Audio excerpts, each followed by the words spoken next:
Tom, do you have a suggestion for what would symbolically and effectively really hit the reset button if we learn how to pronounce it correctly in Russian? Look, first of all, I think reset's the wrong term. I know when I hit the reset button on my computer, the screen goes blank, and nothing happens for a long, long time. Or it goes back to the situation where it was when I first bought the computer, after I tried to make all sorts of fancy adjustments to it. In that sense, we don't want to reset this relationship. We can't go back to 1999. We can't go back to 1990 and try to redo this relationship and get it on track. What we need to do is acknowledge the realities of the current situation and then figure out how we move forward from here. The world has changed dramatically over the past 8 years. And the financial crisis, the broader economic crisis, is only one marker of that. We can't go back, so we have to go forward. And what I would like to see the two presidents do is not only discuss the current problems they're facing, but they ought to devote some time to thinking out 5 to 10 years. What type of world do they think we're going to have over that time? What type of world would they like to have? And are there things that the United States and Russia can do together in trying to push the direction of developments towards the type of world we would like to have, as opposed to the type of world we'll likely get if the United States and Russia continue to be at odds with one another on a whole range of important economic and political issues. Yes, talking about dollars, again, yesterday Vice Prime Minister of Russia, Alexei Kudrin, was at the United Nations and he spoke at the General Assembly meeting on the crisis. And what struck me, and I mentioned to you before, he was talking about dollar. Because for many Russians, dollar is a very important thing.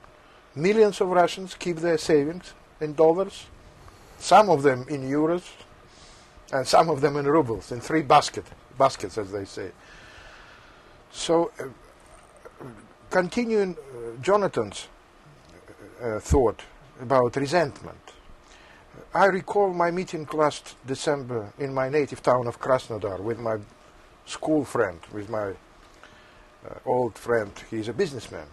And he asked me in a very sincere fashion, he said, why these Americans, they are good guys, but why do they print so many dollars? Do you think that these questions of inflation, dollarization, they are intermingled in today's world? And Kudrin yesterday said that at least for a 10 years perspective, we consider dollar to remain a major primary foreign currency. But at the same time, Medvedev hinted very strongly at Shanghai meeting that we have to think seriously about alternative reserve currency. Do you take it seriously? All these talks in the Kremlin, sometimes contradicting statements? Look, let me say this. This is a very difficult situation. And it's a type of crisis that we really haven't experienced before. It's the first major recession of a globalized era, where almost every country in the world has seen its economy decline by a significant amount, some places worse than others. Obviously, in Russia, the decline has been dramatic over the past year, but we're facing a fairly steep recession, and it's clear that it's going to take a long time to get out of this. So we need to think through how we're going to deal with this crisis. Economists have a lot of different arguments about this. If inflation does not appear to be a problem in the United States at this point, in much of the world. The problem is, in fact, there isn't enough demand in the economy now. We need to find ways to stimulate demand. If there's going to be inflationary pressure in the United States, I think, and globally, that's an issue that's several years down the road. It's not an issue for the next year or two. Russia's in a slightly different situation, in part because of the way you've conducted your macroeconomic policy over the past several years. Inflation is more of a problem in Russia, particularly on the consumer staples that Jonathan mentioned, although sort of overall in the economy, it's about 13 or 14% at this point. I also think that if you think out over the long run, the way we've managed the international economy up to this point is going to have to change. We need to take into account that there are a number of major emerging economies that are going to play a larger role in global economic affairs. The BRIC, first of all, but not solely the BRIC. And that the dollar, over the long term, and that looking out over a generation, is going to find that as these other economies grow, as the share of global GDP that the United States accounts for diminishes somewhat, that the dollar can't play the role as the major reserve currency as it has over the past decades. Now, what it's going to look like, what will be additional reserves, that's a question, I think, for economists to discuss. It's a question that will depend on what actually happens over the next several years. But I don't think that long-term the United States can count on the dollar remaining the primary dominant reserve currency in the world. Something will change. So I'm encouraged to hear Minister of Finance Kudrin say that Russia still realizes that the dollar is going to be a major reserve currency for 10 years. I think that's positive. I think that's probably right. On the other hand, President Medvedev, if he's thinking longer term, has, I think, articulated a problem that requires a serious discussion by American economists, Russian economists, economists elsewhere, and some international discussion of how we're going to deal with this issue going forward.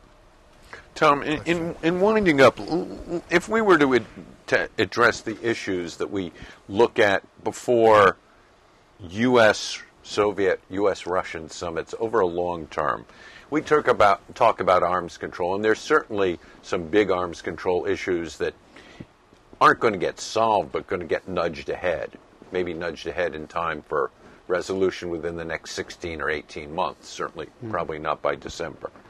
We've got human rights issues. I mean, I can't tell you how many of my friends, journalists, have been shot.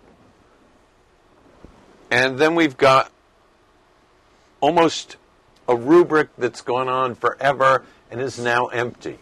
Free Soviet Jews, the Jackson-Vanik Amendment. We won't let the Soviets or the Russians become members of the community that can import and export. Where are we going to make some progress here?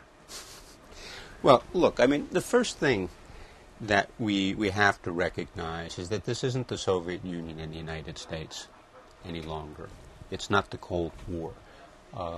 The nature of these issues have changed. Even arms control now.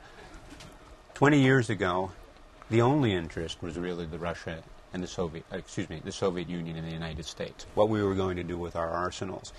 But as we lower our arsenals, I think, and the intention is to do that, if not in Moscow, in the next couple of weeks, certainly over the next several months, you reach levels where all of a sudden the size of the Chinese arsenal becomes important.